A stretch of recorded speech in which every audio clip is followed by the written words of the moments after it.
Morning guys! So, itatry natin ang ating regalo na natanggap galing kay Senyora. Ito yon, Dior.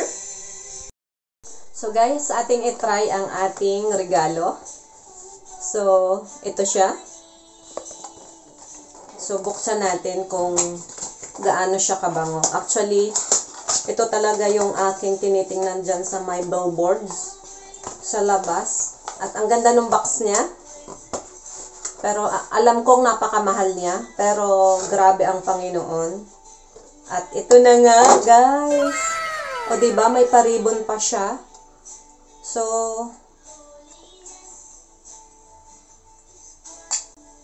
ay sosyalan. Talagang maganda siya sa regalo, pang regalo. Ayan, kikita nyo guys. Then, ito ay 150 ml. Ayan. Kung makikita natin, 150 ml.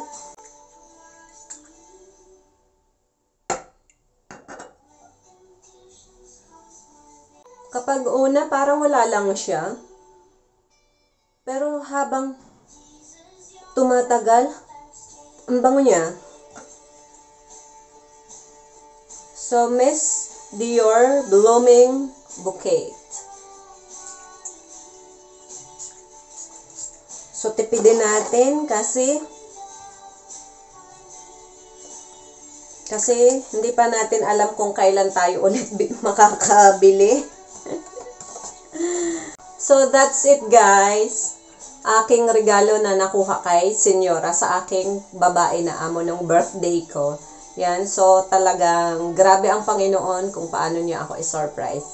Yan, thank you so much. Sobrang bango niya guys. Recommended na pangregalo at recommended din na personal use sa mahilig kay Miss Dior. Yan, so this is my first time.